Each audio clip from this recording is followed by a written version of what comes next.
Hello my fellow archers, welcome to Short Shot Archery. Anthony here, and today I want to go over the tiller. And what is the tiller and how to adjust the tiller on your bow if your bow has a tiller adjustment. So first, let's start off with what you need. The first thing you need is a bow square. Pretty much any bow square, it doesn't really matter as long as it's a bow square. You could probably even use like a ruler or something if you don't have a bow square. But if you don't have a bow square, you probably want to pick one up. It is a pretty essential archery tool because you're going to use it to check your tiller, your brace height, set knocking points.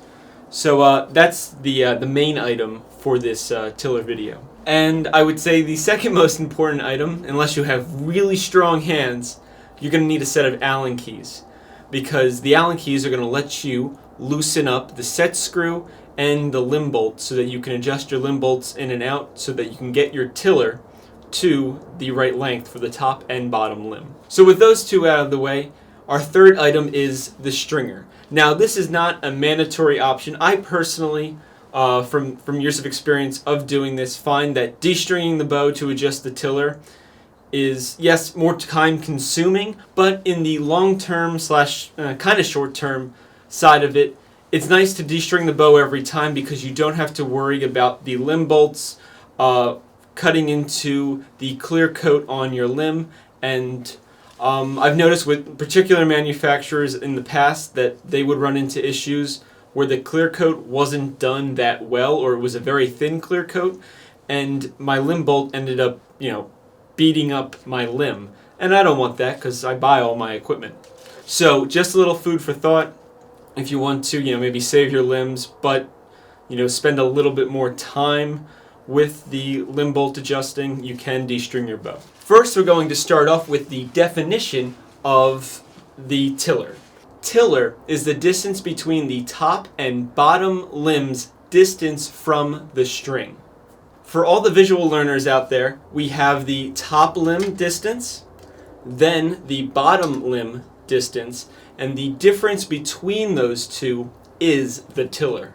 So now let's get into measuring your top and bottom limb and see where the tiller is at, and see if you actually need to change your tiller. Of course, for you guys, I'm actually going to change my tiller so you can see the full experience. For me, the tiller's set pretty good on this bow, but I'm doing it for you. So at this point, you may want to break out a piece of paper and a pen, just in case you go through several revisions of fixing your tiller if it's that out of whack. I would say most bows, though, that you buy like straight out of the factory should be pretty good, but it is always worth checking. So if you're not the paper and pen type, just do your best to remember two numbers. So we'll do the top here. Now, inches or millimeters, it doesn't matter. A lot of the American companies are obviously going to send you tiller adjustment numbers, or the rules for tiller adjustment. They're all going to be in inches, and everybody else will be using metric. So I might flip-flop between the two. We'll see. I'm going to try to keep this as easy and consistent as possible for you. So we have our top limb. We're going to hold our bow square at as close to a 90-degree angle from the base of the limb here and the riser to the string. And then we're going to read off that number. So I'm going to go and show you guys what I'm seeing. Don't mind the black lines. So where that string is, I would read it from the inside. And that is the distance you need to remember. Okay, so the top limb is at 6 3/4. Now let's go and do the bottom limb. A little quick tip here, make sure your limbs aren't pushing against anything. That will definitely throw off your numbers. And another thing is, try to keep it as close to 90 degrees as possible, because as you can see, well, if I don't keep it straight, the numbers change. So you want to keep it as straight, as much to that 90-degree angle as possible so you can get a really accurate reading. So now we have the bottom limb, and we're doing the same exact thing.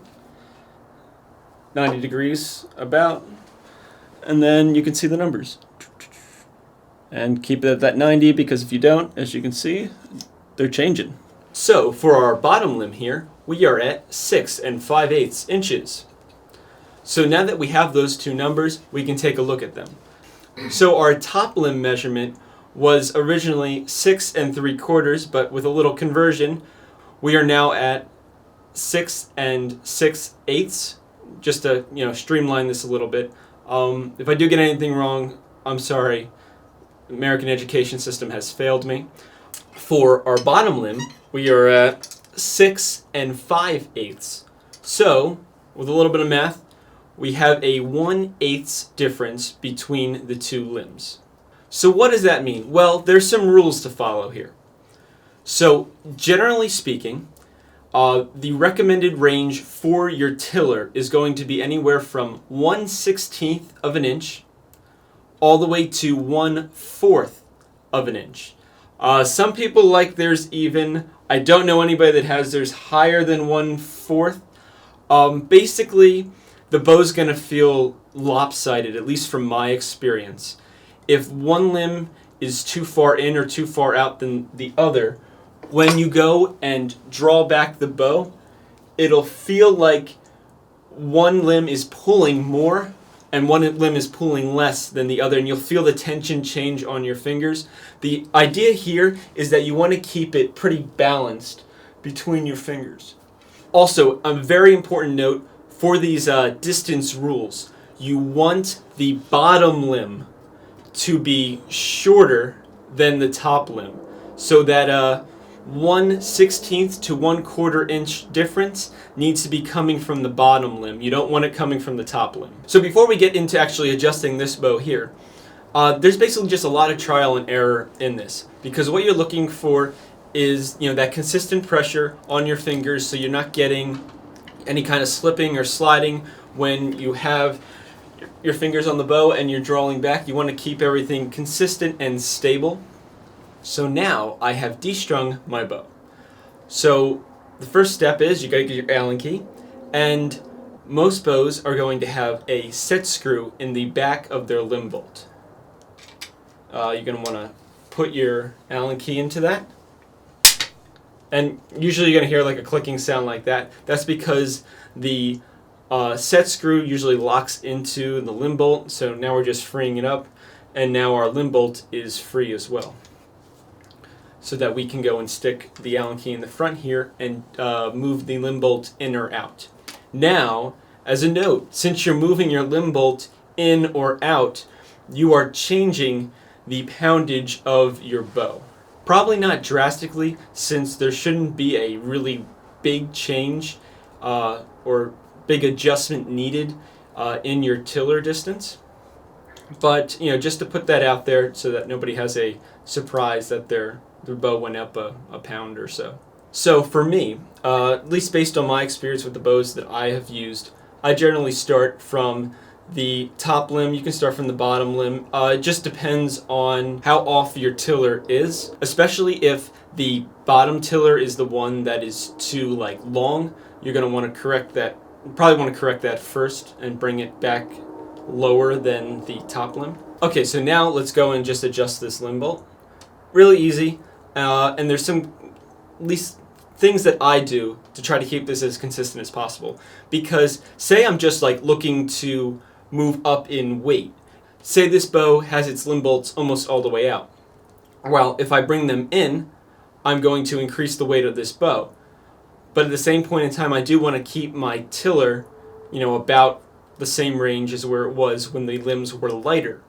So what I like to do is I like to position my Allen key in a position that's kind of repeatable. So as you can see, it's pointing down towards the riser. So I know if I turn it all the way to the top here, I've turned it a half turn. So then I can go to the bottom limb bolt and do the exact same thing. Have it face upwards in the bottom limb, and then I can turn it so that it faces out, and I know that I also went in a half a turn. That way I can do the best job possible of keeping the tiller setting that I currently have consistent. Now if you're just looking to change your tiller, then I would just say do one limb bolt at a time. Start off maybe with a half turn, unless it's drastically off. Like if you're over a quarter inch, you could probably do a full turn and be safe with that. But again, it is going to be based on the bow and things like that. So it's a lot of, okay, I did a half a turn. Let's lock down the limb bolt again with the set screw. So, oh, okay, that's nice and tight. Let's string back up the bow. Let's remeasure. Let's see where it's at. You know, a lot of trial and error, and also it's going to be some feel because you may want to change it once, see where it's at. Okay, I'm within the range. I'm within that 1/16 to 1/4. Let me go shoot some arrows and see how the shot feels now.